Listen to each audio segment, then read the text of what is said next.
Ang ilog Angat. Isa sa pinakamahaba at pinakamapanganib na ilog na dumadaloy mula sa kabundukan ng Sierra Madre patungo sa kapatagan ng gitnang Luzon. Ang ilog na ito ay hitik sa likas na ganda, ngunit nagtatago rin ito ng mga madilim na lihim na hindi kayang arukin ng karaniwang tao. Kapag sumasapit ang buwan ng Agosto, ang panahon ng tag-ulan at habagat, ang tubig ay nagiging kulay tsokolate at ang agos ay nagiging marahas. Ngayong umaga, tila may kakaibang katahimikan ang ilog. Ang makapal na hamog ay bumabalot sa tubig, at bukod sa lagaslas ng agos, wala nang ibang maririnig. Ngunit ang katahimikang ito ay pahiwatig lamang ng paparating na unos. Sa hindi katagalan, iluluwa ng tubig ang isang patunay ng karumaldumal na kasamaan ng tao. Sa isang maulap na umaga, lula ng isang maliit na bangka, pumalaot si Mang Pido at ang kanyang 15 anyos na pamangkin na si Junjun upang mangisda. Ang hangin ay maalinsangan at ang amoy ng lansa at putik ay nanunuot sa ilong. Habang humihitit ng kanyang tabako, napansin ni Mang Pido na ang tubig ay tila hindi mapakali. Inihanda nila ang lambat malapit sa mga fish pond ni Don Antonio sa may Pampang. Bagamat kinakabahan si Junjun, buong lakas na inihagis ni Mang Pido ang lambat, sa katwirang ang ilog ay walang nagmamay-ari. Nang mahulog ang lambat, bigla itong bumigat na tila may humahila mula sa ilalim. Sa pag-aakalang malaking isda ang nahuli, tuwang-tuwa nila itong hinila pa itaas. Ngunit pag-angat sa tubig, hindi pilak na kaliskis ang bumungad sa kanila.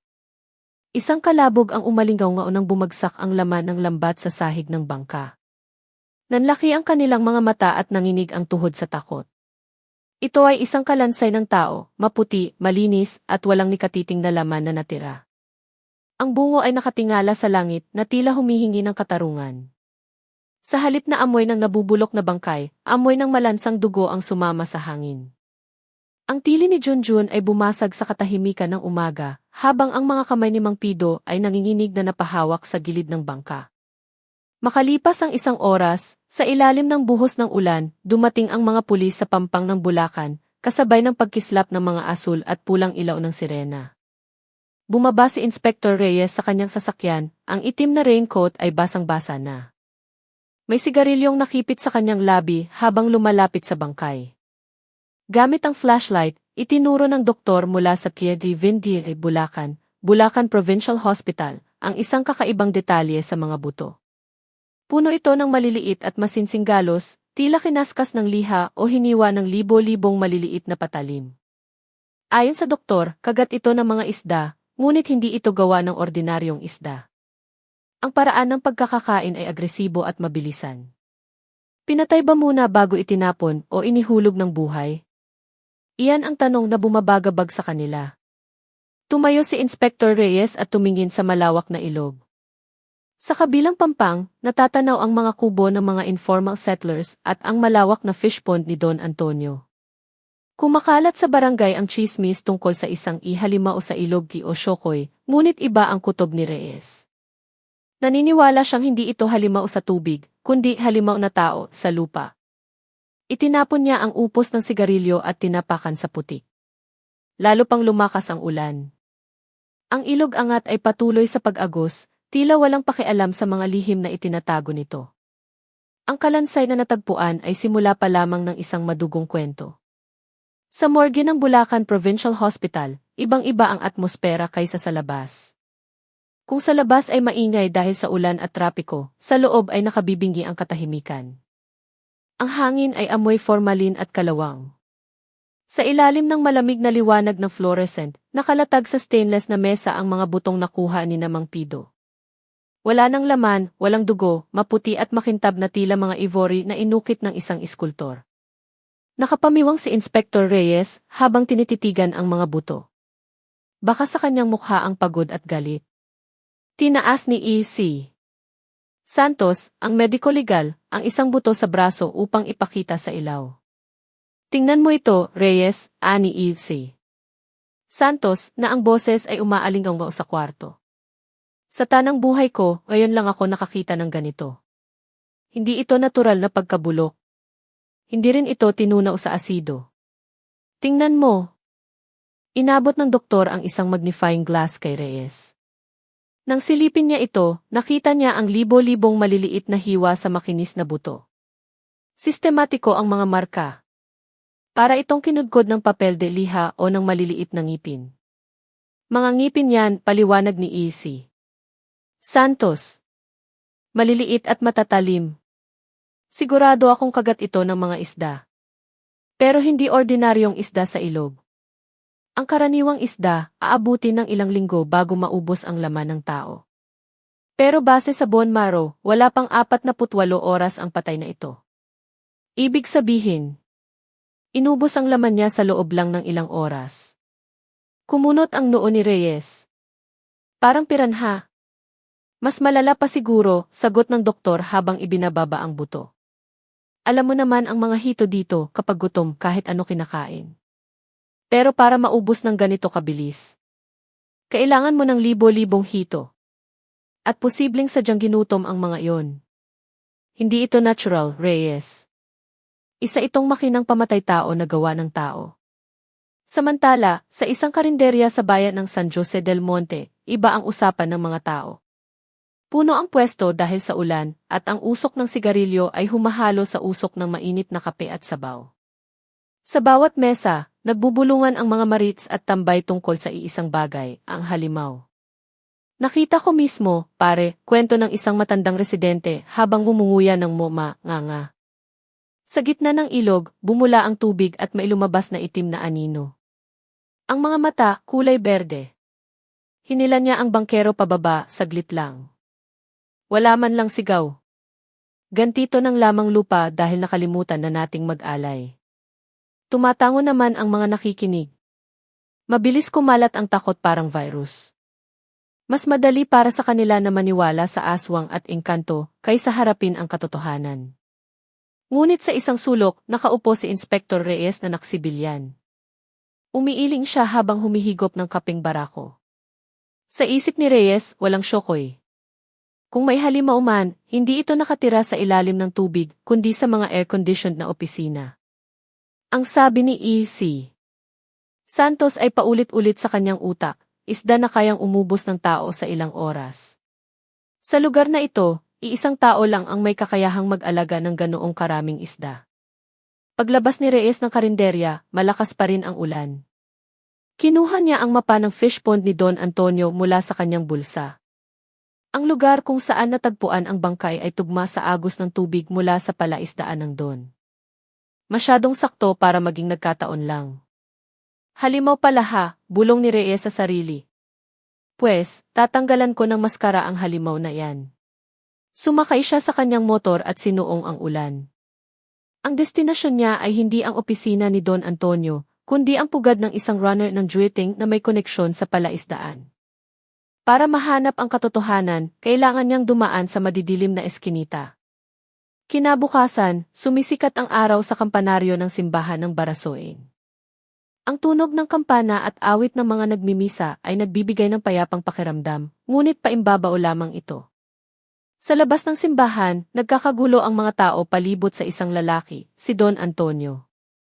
Nasa edad 60, puti ang buhok, makinis ang balat, at nakasuot ng barong Tagalog, mukhang kagalang-galang si Don Antonio. Namimigay siya ng pera at pagkain sa mga pulubi. Pagpalain kayo ng Diyos, ang sambit niya na may banayad ng ngiti. Ang tingin sa kanya ng mga taga-Bulacan ay isang bayani. Nagpatayo ng eskwelahan, nagpa-aspalto ng kalsada, lahat ay may tatak ng kanyang pikabutihan. Ngunit kung tititigan mong mabuti ang kanyang mga mata, makikita mo ang lamig na walang bahid ng pagkatao. Para siyang isang buhaya na nakatingin sa kanyang biktima, hindi tao ang tingin niya sa mga nasa paligid, kundi mga gamit na pwedeng isakripisyo. Nang matapos ang pamimigay, sumakay si Don Antonio sa kanyang itim na Land Cruiser. Pagkasara ng pinto, agad na naglaho ang pingiti ng santo. Ang loob ng sasakyan ay malamig at amoy leather at mamahaling tabako. Boss, sabi ng kanyang driver at kanang kamay na si Bato. Gumagalaw ang mga parak. Yung Inspector Reyes, nagtatanong-tanong sa palengke tungkol sa kalansay kahapon. Hinubad ni Don Antonio ang kanyang rosaryo at inihagi sa dashboard. Reyes, banggit ni Don Antonio na parang tinitikman ang pangalan. Ang pulis na iyan ay parang asong ulol. Ayaw bitawan ang buto. Pero huwag kang mag-alala. Malawak ang ilog angat. Kung may isa o dalawang tao man na mawala, walang makakapansin. At saka, gutom na ang mga alaga natin, di ba? Lumiko ang sasakyan mula sa bayan patungo sa isang pribadong daan papuntang ilog. Sa gilid, may mga babalang private property, no trespassing key at bawal pumasok, may baril ang gwardya. Ito ang fish pond ni Don Antonio. Pero hindi ito simpleng palaisdaan. Para itong kuta ng militar. May matataas na pader, barbed wire, sithe, at mga armadong gun sa bawat sulok. Pagbukas ng gate, bumungad ang masangsang na amoy. Halo-halo ang amoy ng lansa, feeds, at nabubulok na karne. Sa gitna ng malawak na tubig, may mga kubo at mga fish cage na nakalutang. Ang tubig ay hindi payapa, may maririnig na ihbog. Bog mula sa ilalim, tila may nagwawala. Bumaba si Don Antonio. Dumiretso siya sa pinakamalaking cage na gawa sa bakal at may malaking kandado. Kumuha siya ng dakot ng feeds at inihagis sa tubig. Biglang kumulo ang tubig. Nag-agawan ang dambuhalang mga itim na isda, mga higanteng hito na tila mutant na sa laki. Nang bumuka ang kanilang bibig, kasing laki ito ng ulo ng tao at puno ng maliliit na ngipin. Nakakapanindig balahibo ang tunog ng kanilang pag-aagawan. Napangiti si Don Antonio. Ito ang tunay niyang ngiti, malupit at demonyo. Kain lang. Magpakabusog kayo, bulong niya. May espesyal na handa mamaya. Sa kanyang likuran, nagbabadya na naman ang maitim na ulap. Sa likod ng maskara ng isang ipilosantropo, naghihintay ang impyerno sa pampang ng Bulacan. Sa isang underground na sugalan sa boundary ng Nueva Ecija at Bulacan. Makapal ang usok ng sigarilyo at amoy alak. Sa ilalim ng madilim na ilaw, namumutla si Carlo. Ang pawis sa kanyang noo ay tumutulo na sa kanyang mata. Wala na, sigaw ng banker sabay hatak sa huling tumpok ng pera ni Carlo sa mesa. Talo na naman. Sangla na ang bahay, pati alahas ng asawa niya, ubos na. Baon siya sa utang. Per. Anong plano? Isang malalim na boses ang narinig niya sa likuran. Dalawang maton na may bakat ng baril sa baywang ang nakatayo. Bigyan niyo pa ako ng konting panahon, boss. Next week. Hindi, 3 days lang, nanginginig na sagot ni Carlo. Ngumisi ang lider ng mga maton. Kung walang pera, may ibang paraan naman. Kailangan ni Don Antonio ng trabahador sa palaisdaan. Magbubuhat lang. Isang gabi lang, bawas na kalahati ng utang mo. Game? Nagliwanag ang mata ni Carlo. Akala niya swerte ito. Hindi niya alam, isa itong patibong. CJ. Sasama ako ngayon din. Ilang oras ang lumipas, isinakay si Carlo at 3 pang baon sa utang sa isang lumang AC-300 van. Walang bintana ang likod. Madilim. Tahimik ang lahat maliban sa ugong ng makina at hikbi ng isang lalaki sa sulok. Nang tumigil ang van, hinila sila pababa. Umulan na naman. Putikan ng paligid at rinig ang agos ng ilog. Nasa barangay San Isidro na sila, sa liblib na bahagi. Sakay. Dalian nyo, utos ng isang armadong lalaki habang tinutulak sila pasakay ng bangka. Pagkaapak ni Carlo sa bangka, napansin niya ang mga itim na sako sa sahig. Gumagalaw ang mga ito. Hindi. Mga tao ang laman nun. Nakatali at may tape sa bibig. Doon lang napagtanto ni Carlo. Hindi ito trabaho. Katayan ito. Akmang tatalon siya sa ilog. Ayoko na. Sa iba ko na lang babayaran. Bang! Isang putok ng baril ang umalinggaw-ngaw. Tinamaan si Carlo sa binti. Bumagsak siya sa putik, namimilipit sa sakit. Abalang tao to, reklamo ng lider habang inaayos ang kapote. Di na makakalakad yan. Turukan ng pampatulog at isa ko. Gusto ni Don Antonio buhay. Mas gusto daw ng mga alaga niya ang sariwa. Nanghina si Carlo nang maramdaman ang turok sa lig. Ang huling nakita niya ay ang patak ng ulan at ang malamig na mata ng mga tauhan ni Don Antonio. Ang kanyang kapalaran ay selyado na sa ilalim ng tubig kasama ang mga dambuhalang hito. Kinabukasan, sa palengke ng Quezon City, kung saan dinadala ang mga isda mula Bulacan. Maputik at maingay. Si Aling Nena, isang nanay, ay namimili ng ulam. Suki, dito ka na. Galing Bulacan to, galing sa farm ni Don Antonio. Tignan mo ang hito, ang tataba at ang kintab, tawag ng tindero. Nainganyo si Aling Nena sa laki ng hito. Bumili siya ng isa.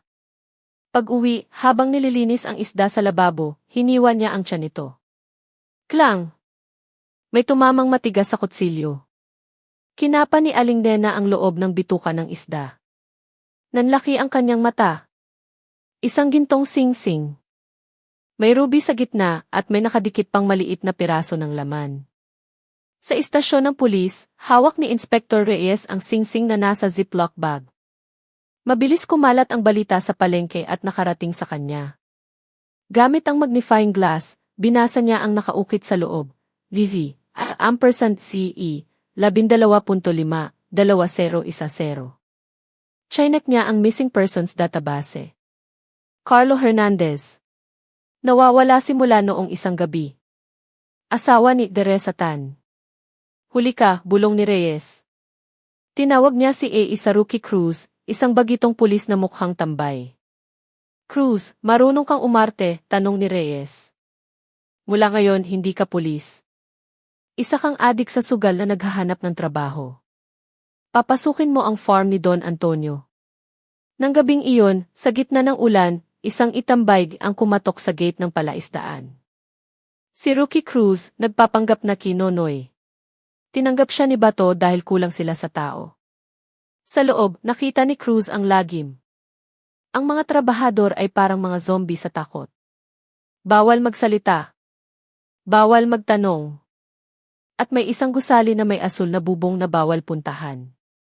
Madaling araw, habang tulog ang mga gwardya, gumapang si Cruz papunta sa bawal na gusali. Sa loob, nakita niya ang tikatayan.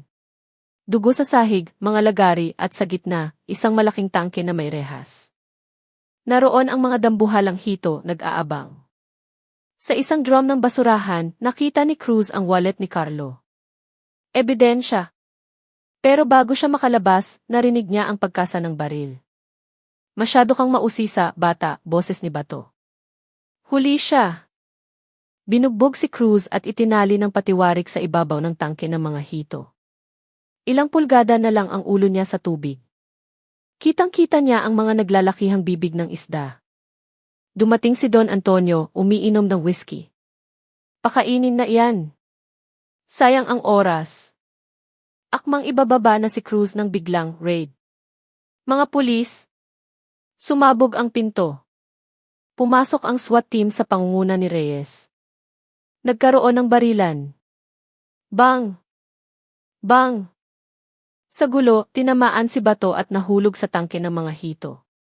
Ang kanyang sigaw ay nilunod ng tubig na kumulo dahil sa pagdumog ng mga isda. Kinain siya ng sarili niyang mga alaga. Sinubukang tumakas ni Don Antonio gamit ang speedboat sa likod ng compound.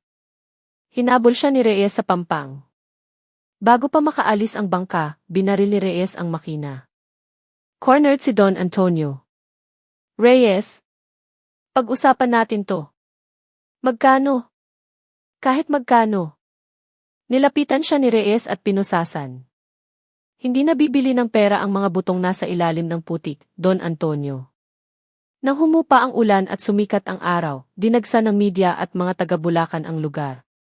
Natagpuan sa drained na palaisdaan ang 12 ng kalansay at mga gamit ng mga nawawalang tao. Ang Ibayanikin ng Bulacan ay ipaparada na ngayon bilang isang halimaw. Sa huli, nakatayo si Inspector Reyes sa pampang ng ilog Angat. Nagsindi siya ng sigarilyo. Ang ilog ay patuloy sa pag-agos, tahimik at walang kibo, dala ang mga abo ng nakaraan patungo sa dagat ng Manila Bay. Tapos na ang kasamaan ng halimaw sa lupa, pero ang alaala ng lagim ay mananatili sa agos ng tubig.